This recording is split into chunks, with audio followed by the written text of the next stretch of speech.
नमस्कार, बुलेटिन में आपका स्वागत है। मैं हूं आपके साथ लक्ष्मी। बुलेटिन की शुरुआत करेंगे, रुक कर लेते हैं खबरों की। भारत की 94 साल की भगवानी देवी डागर ने मिसाल पेश की है। उन्होंने वर्ल्ड मास्टर्स एथलेटिक्स चैंपियनशिप में गोल्ड और 2 ब्रॉन्ज मेडल जीते हैं। भगवानी 94 साल की उम्र में ये कमाल कर सभी के लिए प्रेरणा की स्रोत बन गई हैं। उन्होंने ये साबित कर दिया है कि उम्र सिर्फ नंबर मात्र है। यदि व्यक्ति में कुछ भी करने की इच्छा शक्ति हो तो वो जरूर सफल होता है। आपको बता दें कि हरियाणा की भगवानी देवी ने 100 मीटर स्प्रिंट इवेंट में गोल्ड मेडल जीता है, जिसे लेकर मुख्यमंत्री मनोहर लाल ने भी ट्वीट किया है। उन्होंने ट्वीट कर भगवानी जी को बधाई दी है और भगवानी देवी जी को पूरे हरियाणा की ओर से राम राम भी किया है। साथ ही लिखा है कि इनकी ये उपलब्धि युवाओं में जोश भरने का काम करेगी।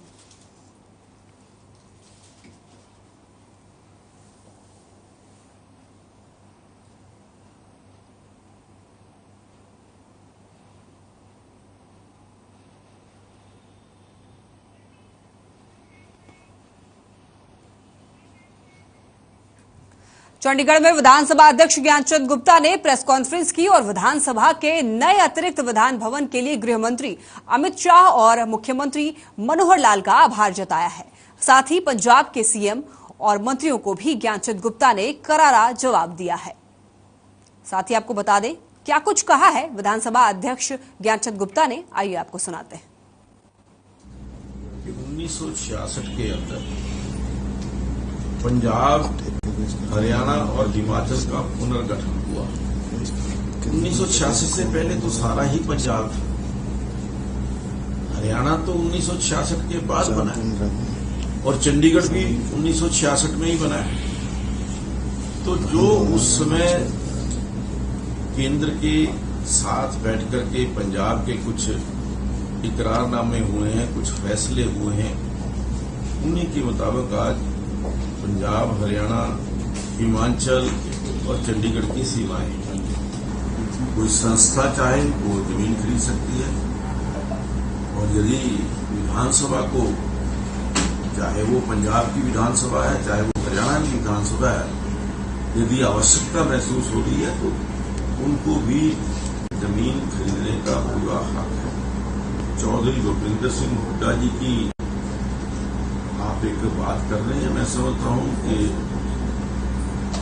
उनका विरोध केवल विरोधी पक्ष होने के नाते, क्योंकि आज वो विरोधी पक्ष के नेता है।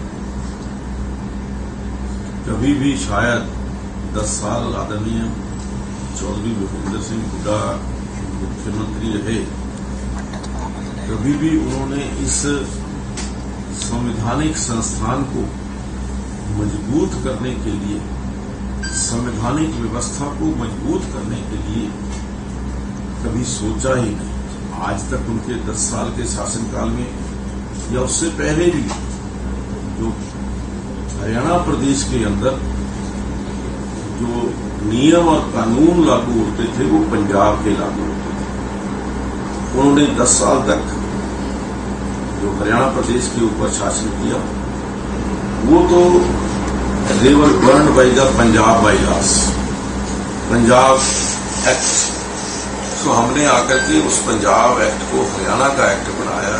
वो विरोधी पक्ष के अंदर है।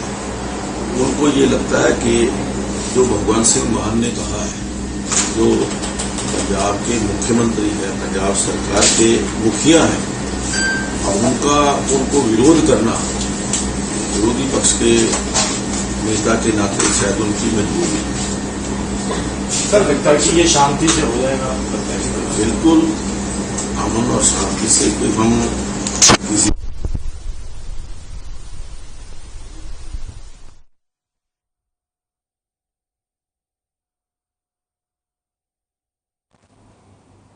पंजाबी सिंगर मूसेवाला की हत्या के बाद से गैंगस्टर लॉरेंस बिश्नोई पर कसते शिकंजे का असर दिखाई देने लगा है। आपको बता दें कि और इसी कड़ी में जहां दिल्ली पुलिस से लेकर पंजाब पुलिस तक लॉरेंस के गैंग के गुर्गों को, शूटर्स को गिरफ्तार कर बेनकाब करने में लगी है, तो वहीं इसी कड़ी में एसटीएफ गुरुग्राम ने लॉरेंस बिश्नोई के एक्टिव मेंबर और नॉर्थ इंडिया के सर्वाधिक शातिर वाहन चोरों में शुमार बकरवाल और 3 अन्य को गिरफ्तार किया गया है। इस मामले में एसटीएफ एसपी सुमित कुमार की माने तो बकरवाल 300 से ज्यादा वाहन चोरी और स्नैचिंग की वारदातों को अंजाम दे चुका है और साल 2008 में बकरवाल गुरुग्राम पुलिस कस्टडी से फरार हुआ था, जिसके बाद से गिरफ्तार कर जेल भेज दिया गया है। आपको बता दें कि जहां 10 साल की जेल काटने के बाद बकरवाल 2020 में जेल से बाहर आया था और इसके बाद से लॉरेंस बिश्नोई गैंग के सक्रिय सदस्य के तौर पर काम करने लगा। अधिकारियों की माने तो बकरवाल लॉरेंस बिश्नोई के शराब और प्रतिबंधित नशीले पदार्थों की तस्करी के काम को संभाल रखा था। और यही नहीं, बकरवाल संगीन वारदातों को अंजाम देने लॉरेंस के गुर्गों और शूटर्स के लिए चोरी की गाड़ियों का इंतजाम करने के काम को भी अंजाम देता आ रहा था।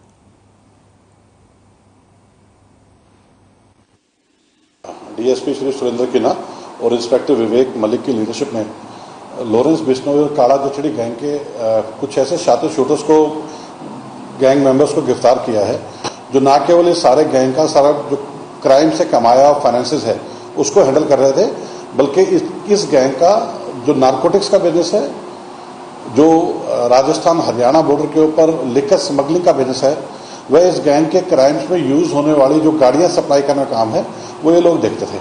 इसमें जो सबसे इंपॉर्टेंट क्रिमिनल है उसका नाम है मनोज बकरवाल। मनोज बकरवाल नॉर्थ इंडिया का एक सबसे नोटोरियस कार छीनने वाला व लग्जरी गाड़ियां चोरी करने वाला क्रिमिनल है।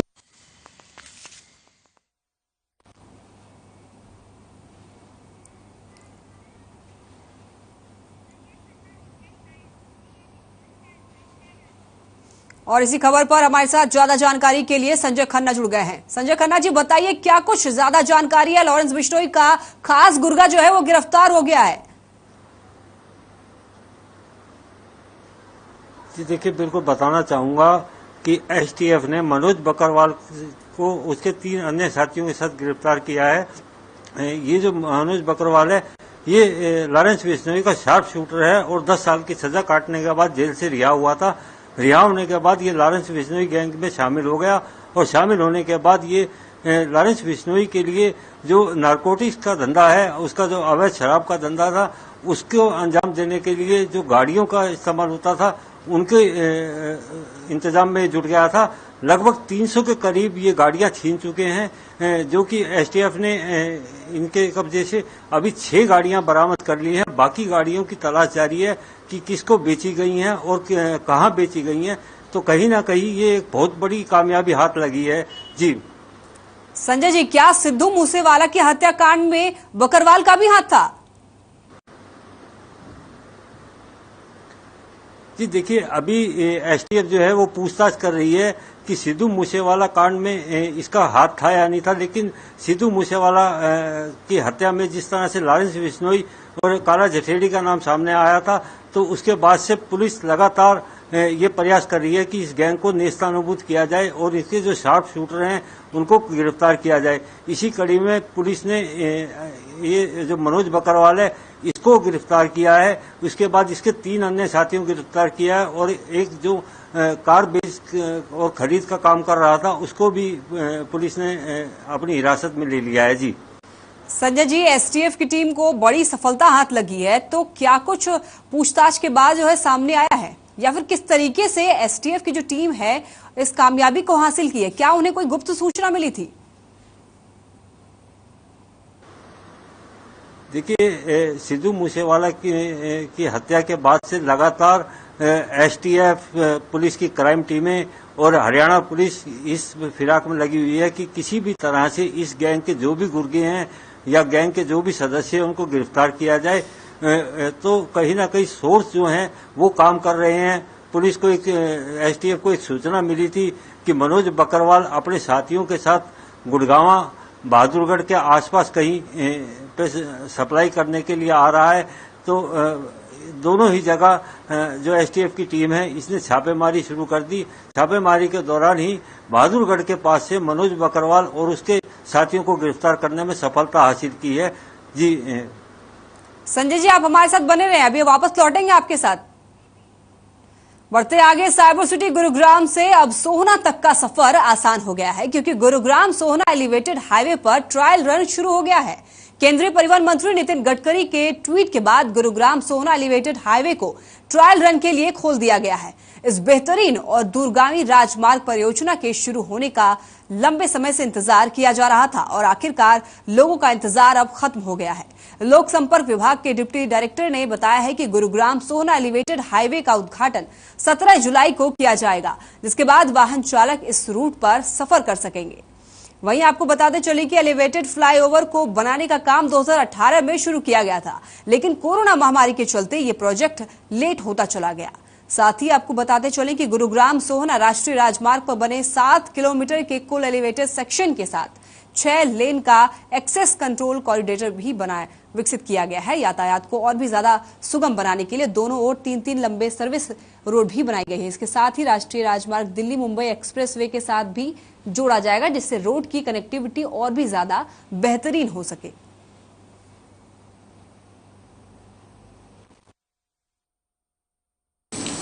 गुरुग्राम से सोहना तक जो नेशनल हाईवे बना है उसे आज ट्रायल के तौर पर ट्रैफिक के लिए खोल दिया गया है।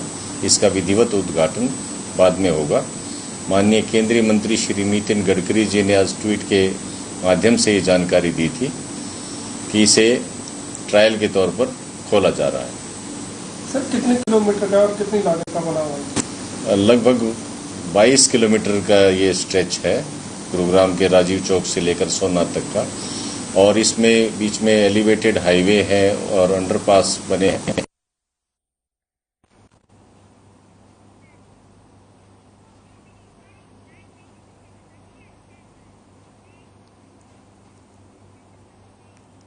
और इसी खबर पर हमारे साथ ज्यादा जानकारी के लिए संजय खन्ना जी जुड़ गए हैं। संजय जी बताएं इस खबर पर क्या कुछ पूरी जानकारी है। एलिवेटेड रन पे जो है ट्रायल रन शुरू हो चुकी है, क्या कहना है इस पर?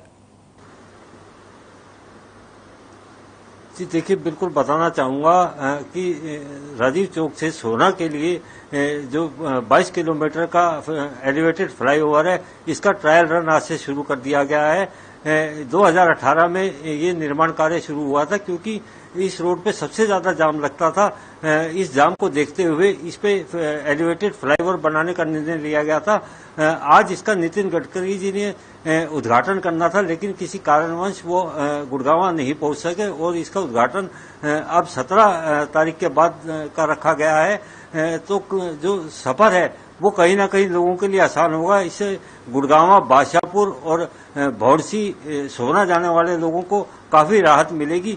जो 1 घंटे का सफर है वो लगभग 15 मिनट में ये पूरा हो जाएगा और ये लगभग 20,000 करोड़ का प्रोजेक्ट है। जी संजय जी, दर्शकों को बताएं कि आम लोगों के लिए कब से ये एलिवेटेड जो है वो शुरू होने वाली है?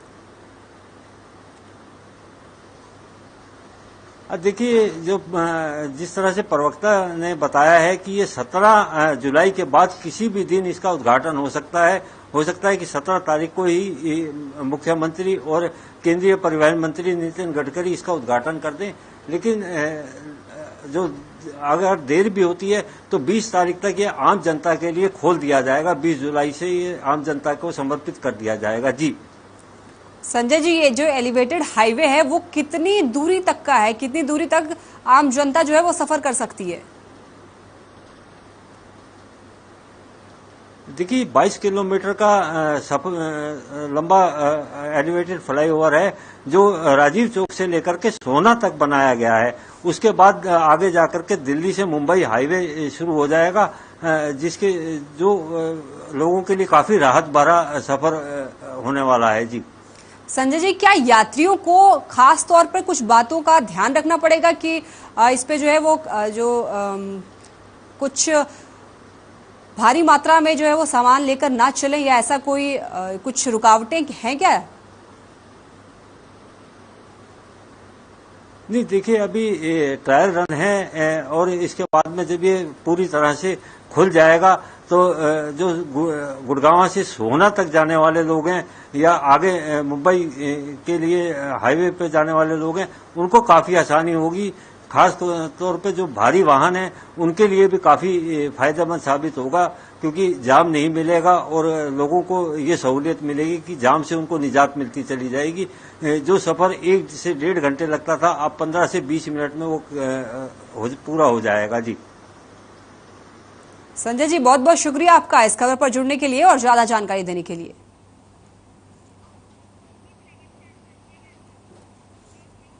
साइबर सिटी गुरुग्राम के सेक्टर 38 में स्टेट जीएसटी कार्यालय में जिला टैक्स बार एसोसिएशन के वकीलों ने सांकेतिक हड़ताल की है। आपको बता दें कि सीनियर अधिवक्ता राजेश कुमार शूटा के साथ हुए दुर्व्यवहार को लेकर हड़ताल की गई है और इसके बाद ही वकीलों ने बैठक कर अधिकारियों के खिलाफ कार्रवाई करने की मांग की है। आपको बता दें कि बैठक में जिला टैक्स बार एसोसिएशन के अधिवक्ताओं ने विचार विमर्श कर एसोसिएशन के प्रधान राजकुमार कथुरिया के नेतृत्व में deputy excise and taxation commissioner Deepa Chaudhary से मुलाकात की है और पूरा मामला उनके समक्ष रखा है। इस पर deputy excise and taxation commissioner ने ईटीओ इन्फोर्समेंट को वर्क सस्पेंड करने का आश्वासन दिया है और इस दौरान सीनियर अधिवक्ता राजेश कुमार शूटा ने उपरोक्त अधिकारी पर दुर्व्यवहार करने सहित कई आरोप भी लगाए हैं।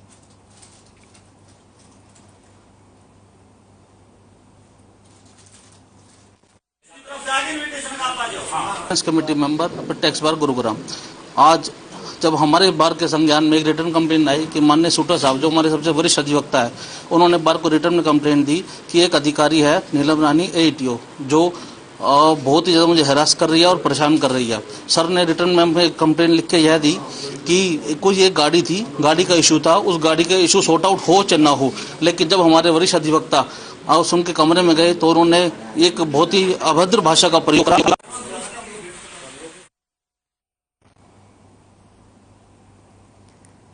गुरुग्राम में अधिकारियों के खिलाफ कार्रवाई की मांग की गई है। टैक्स बार एसोसिएशन के वकीलों ने हड़ताल किया है और हड़ताल के दौरान अधिकारियों ने वकील से दुर्व्यवहार की है, जिसके खिलाफ कार्रवाई करने की मांग की गई है।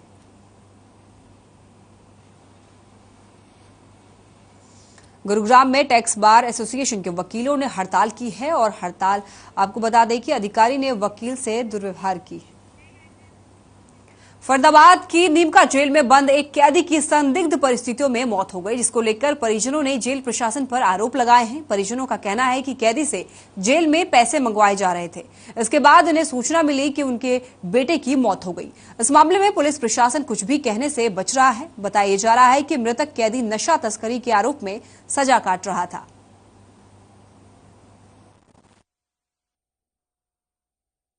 आज जेल से, नीम के जेल से उसका एक संघ का दोस्त है, उसका नाम तो मेरे को नहीं पता, उसका फोन आया और वो बोला कि साहिल की ज़्यादा तबीयत खराब है, आप ऐसे करो नीम के जेल आ जाओ। हम तुरंत ही नीम के जेल पहुंचे। नीम के जेल जाने के बाद पुलिस वाले से मिले तो पुलिस वाले बोलते हैं कि ऐसा उसको तो बीके हॉस्पिटल ले जाया गया, आप वहाँ जाके मिल लो। हम यहाँ आके मिलते हैं तो देखते हैं तुरंत ही हमसे बोलते हैं पुलिस वाले कि उसकी तो डेथ हो गई।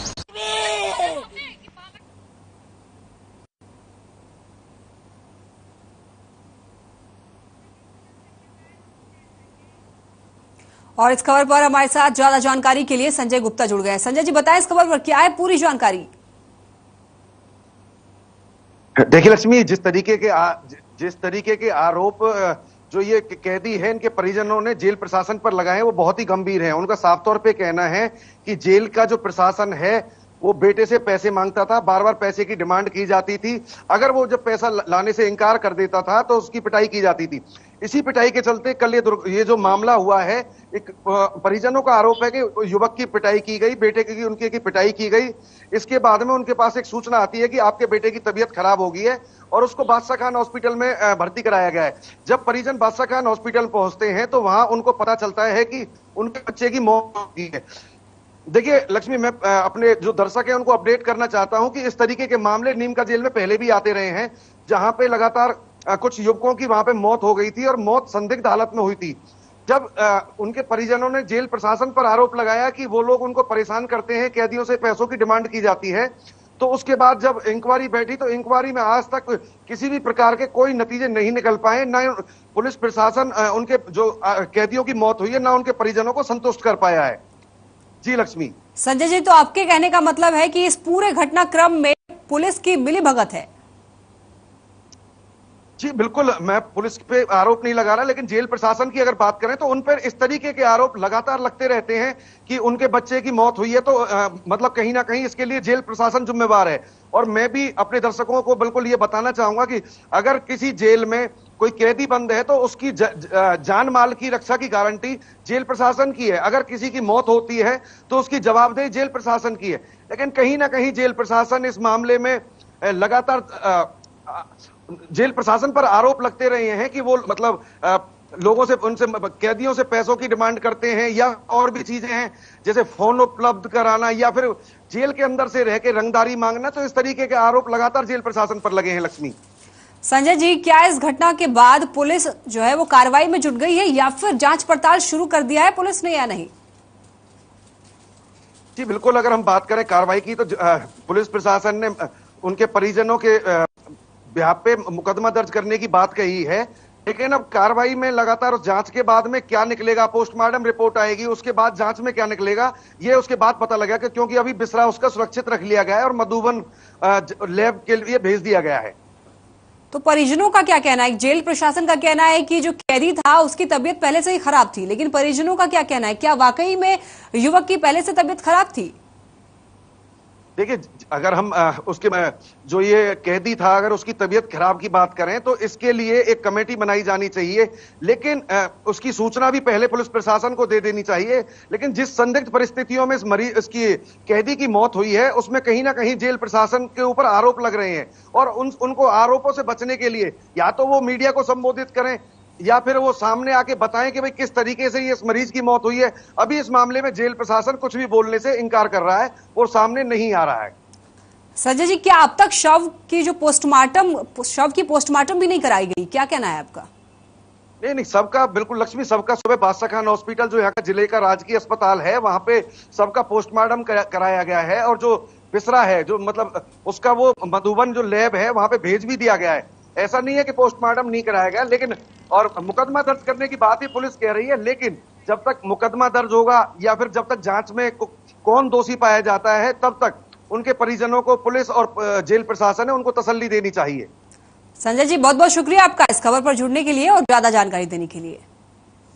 चलिए, फिलहाल के लिए मेट्रो सिटी की खबरों में बस इतना ही। आप देखते रहें हर खबर। नमस्कार।